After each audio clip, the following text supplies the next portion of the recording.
Hello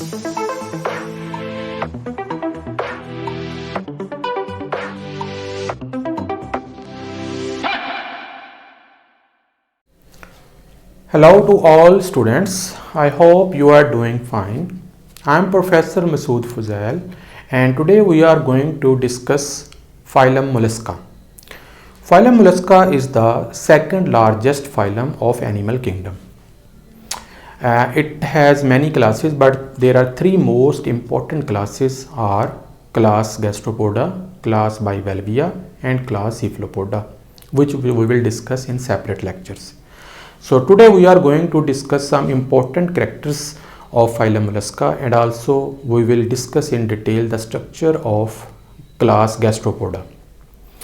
After Arthropoda, Phylum Mollusca is the second largest phylum of animal kingdom, containing almost 85,000 species of animals. So let's discuss the important characteristics of Phylum Mollusca. First of all, these animals are triploblastic because they are composed of three layers: ectoderm, endoderm and mesoderm. They are coelomates because they have body cavity known as coelom, but their coelom is reduced, which is known as hemocoel. They have bilateral symmetry, and as you know that bilateral symmetry is a symmetry of animal in which an animal can be cut into two equal halves in only one plane. If we look at the species, this phylum contains almost 85,000 species worldwide. The most important character of this phylum is that they contain mantle epithelium. This is a special type of epithelial cell which secrete calcareous skull, which is protective for animals. And they also contain a cavity which is known as mantle cavity, which is also very important characteristics of this phylum, and which we will discuss later on. They contain calcareous shell, which is made up of calcium carbonate, and this shell is protective for animals, but it handicaps for their locomotion. If we look at the habitat, they are aquatic and as well as terrestrial. Aquatic mean they can live in fresh water, marine water, and terrestrial mean they can live on dry land where there is a water is available, like in gardens, in nurseries, etc. Their body is unsegmented and they have a special type of tongue which is known as radula, which we will discuss in detail later on. Their respiratory pigment is hemocyanin. Hemo mean blood, cyanin mean blue. Their blood is blue because their blood contain a pigment which is blue in color. That is why we call it hemocyanin.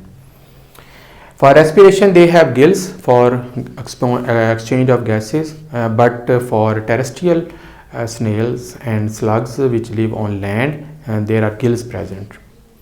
Examples of this phylum are snails, slugs, mussels, octopus, squids. Snails and slugs could be a size of 1 centimeter, but there are giant animals in sea which are giant squids which could reach up to 18 meter. I have some shells of some Phylum Mollusca animal. This is a shell, as you can see in the diagram. This is a marine snail. Its shell is made up of calcium carbonate. As you can see, it has rings of calcium carbonate. This is the smallest chamber, then large chambers are present. This is the last final chamber, which is very big, and the animal lives in this chamber. And I have one more example shell of freshwater mussel. This is a mussel. It has two shells just like this, and which can close, and the animal lives inside this shell, which we will discuss in the next lecture, class Bivalvia. So first of all, we are going to discuss class Gastropoda. If we look at the meaning of Gastropoda, gastro means stomach and poda means feet. These are usually most familiar animals of the class Gastropoda are snails, Helix aspersa. As you can see in this diagram I have made for you. To save time, I have made already this diagram for you, which we will discuss later on.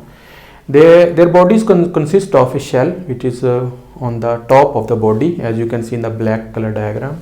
As you can see here, this is a shell. On the lower side of the body there is a foot and head and foot. This is a foot region, and this is a head region, and a visceral mass. That is their body, and which we will discuss in detail in later on. But first of all, we are going to discuss the structure of their shell. So I have taken a piece of shell from here and have enlarged in the diagram to understand. To understand the concept of shell, just look at your finger. As you can see, there is a nail present on the last terminal end of the finger. This nail is produced by some cells present in your finger.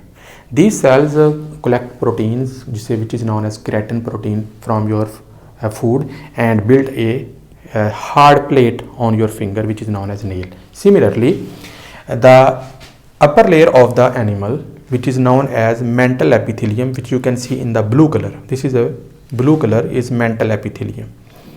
This mantle epithelium contain shell glands which secrete this shell, as you can see in this diagram.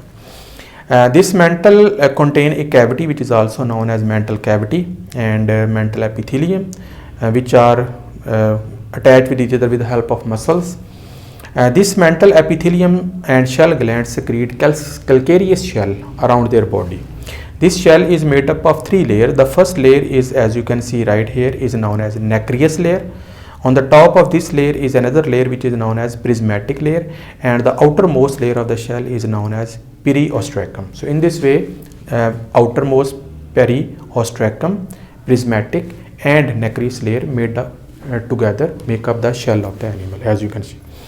As in the beginning there is no shell of the animal, and there are some molluscans which do not have shell at all, and some mollusca they have reduced shell, which we will discuss later on the next lectures. So this is called shell coiling. During shell coiling, first of animal they do not have shell, then they produce a shell. First of all, there is a small piece of shell, then it enlarges into a bigger shell, and after many years this shell can get a very large size.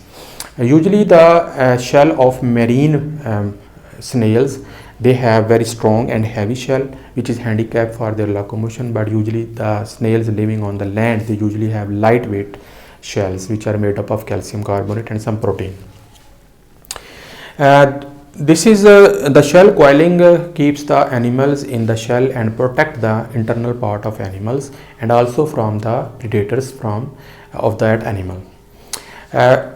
These animals they also go through a process known as torsion. Torsion is a anti-clockwise coiling of the body into U-shaped, and their posterior part, anus, is moved toward the front of the body, which is known as torsion. Torsion has many beneficial adaptations which these animals acquire during their lifetime. There are certain advantages and some disadvantages of torsion which we will discuss later on. Now let's discuss about the structure of snail. First of all, we will discuss about the digestive system of the snail. This is the lower part of the body, which is made up of head. This region is known as head, and this whole region is known as foot. Head and foot.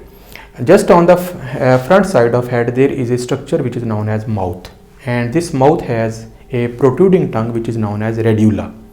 So to understand the concept of radula, I have taken radula out and make a diagram right over here. Snails feed on leaves, roots, algae and other parts of the plant. They usually herbivores. This is a part of opening which is known as mouth. This is upper lip, this is lower lip. When the snail reaches on the surface of a leaf, they hold the leaf with the help of their lower lips, and they move their tongue out of their mouth, which is known as radula. As you can see in the blue color, this is a radula which has sharp spines on the surface of radula. This radula is made up of epithelial cells, and it moves on a cartilage which is known as odontophore cartilage. This movement is helped by muscles which are located on the lower side of the tongue, which is known as radula. There is a sac of radula, and on the top of the radula sac there is the food canal which is known as esophagus. When an animal sits on a leaf, it use its radula to scrape the leaf surface, and with the help of spines present on the radula, small pieces of the leaves are broken down from the leaf, which are moved into the mouth and then into the esophagus cavity. So in this way, radula helps to convert larger leaf into smaller particles, which can be easily converted into, can be digested into, or can be ingested into the mouth cavity. So now let's move towards this diagram. This is a mouth, and which leads into a structure known as radula. With the help of radula, they make pieces of their food, and food is moved into this cavity, which is known as esophagus. In this whole diagram, the blue color, the canal which you can see in the diagram, is a digestive system. As esophagus at the start of esophagus, there are two sacs which are known as salivary glands. Salivary glands produce a type of mucus. This mucus is joined with the particles of food and make a string of food particles. This string of food particle is moved toward the digestive system. This duct which move into the shells of the animal move and into a chamber which is known as stomach.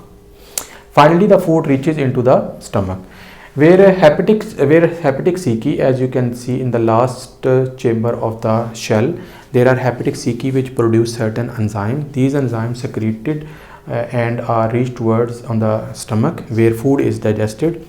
After digestion of certain food, the food is moved toward another duct which is known as intestine. In intestine, the food is finally digested and absorbed into the body and provided all the organs and tissues of the body. This duct is moving back towards outside through a duct which is known as intestine, which opens into the mental cavity via anus, and undigested material is thrown into the mental cavity. This area is contain anus, mental cavity. In the embryonic stage, first of all, this mental cavity was on the posterior side of the animal, but during the process of torsion, this cavity has been moved on the front. So it looks like that when it will ingest undigested food material, it will fall on the head of the body, but actually is not the case. There are certain regions and spaces present in the shell which remove these waste material from their body. So this is the digestive system, as you can see in the diagram. Now let's look at the circulatory system. Circulatory system is composed of heart. Heart has two chambers, auricle and ventricle. First of all, their respiratory pigment is hemocyanin. They do not contain hemoglobin. First of all, their circulatory system is open type of circulatory system. They do not have blood vessels. First of all, the blood is collected by body from mental cavity and different organs, and is transported towards the first chamber of the heart, which is known as auricle. Auricle pumps and send this blood into the ventricle, which is another chamber of the heart. When ventricle pumps the blood, it moves toward anterior aorta and posterior aorta. From anterior aorta towards anterior side, and from posterior aorta to posterior parts of the body, the blood come out from the aorta and bathes all the tissues and organs of the body, where gaseous exchange takes place. Oxygen is given to the tissues and a CO2 is taken back, and nutrition is given to organs, and waste materials are collected. After collection, this blood is recirculated and transported towards the heart. So there is one artery which reaches towards the cephalic end, which is known as cephalic artery. This is the cephalic artery which is going to transport blood to the cephalic end of the snail. So in this way, their open circulatory system provides oxygen and nutrition to all parts of the internal organ. The next system is excretory system. As you can see in this green diagram, the excretory system is composed of nephridium. Marine mollusca excrete ammonia as a waste product, while gastropoda living on land, they excrete urea or uric acid with help of kidney. This kidney nephridium absorb waste material from the body, and with help of a nephridiopore release these material into the mental cavity, and from where they are excreted out. If we look at the reproductive system, it is also composed of green line, as you can see, green duct. They contain gonads. Male gastropods contain male gonads, which are known as testes. Female gastropods contain ovaries, which contain eggs, which produce eggs. Fertilization is internal. Male transfer their sperms towards female with the help of a copulatory organ, which is known as penis. Fertilization is internal. After fertilization, eggs are moved into the duct, which is known as gonoduct. From there, they are moved into the nephridiopore, from where they reach to mental cavity. From mental cavity, they are released into the water. Eggs are changed into a larva, which is known as trochophore larva. Trochophore larva swims for some times in the water and then settle down and convert into an adult gastropods. Now, if we look at the nervous system, they contain sensory organ. Sensory organ contain chemoreceptors. At the same time, they contain eyes, which are ocellis. There is also a statocyst present, but they do not have a hearing process. The eyes is present in the head region. Sometimes eyes are present right over here, and sometimes they are located on the top of the tentacles. Tentacles are present on the head region, which move with the help of a hydrostatic skeleton. Their nervous system consists of central nervous system and peripheral nervous system. Central nervous system contain ganglion, which regulate all the processes of their body. First of all, this ganglion, which is known as cerebral ganglion, which regulates work as a brain. From cerebral ganglion, two nerves arises, which reaches towards pedal ganglion, which is located on the lower side of the foot, and a nerve arises from the pedal ganglion, which is known as pedal nerve, which regulates the locomotion done by the foot. One nerve arises, and there is also pleural ganglion, which regulate this part of the body. From pedal neuron, one nerve arises which leads into the parietal ganglion, which regulate the mental cavity, and one nerve arises from here and reaches toward the visceral ganglion, which regulate all the visceral organ, heart, digestive system, reproductive system, and other functions of the body. So in this way, this nervous system. The skeleton of their body is made up of calcium carbonate shell, and their body contain hydrostatic skeleton because they do not have any kind of bones in their body, just visceral mass, and they move with the help of a liquid present in the hemocoel and work as a hydrostatic skeleton. So in this way, we have discussed all the important functions and systems present in our gastropod. So I hope there is also one thing remaining on the lower surface, on the back side of the foot. There is a structure which is known as operculum. Operculum is present in some gastropods, which help to close the opening of the shell to protect the animal from predators when they are attacked. When some animal gastropod is attacked by some animal, the animal retreat inside the shell. So as I shows you in this diagram, this is the shell. So when an animal retrieves, it moves inside the shell and close the opening of the shell with the help of this operculum, so that nobody can harm them. So in this way, operculum protects the inner part of the body. So that's it. I hope you have understood this topic. If you do, please like it, subscribe it, and share with your friends, and we'll see you in the next lecture. Bye.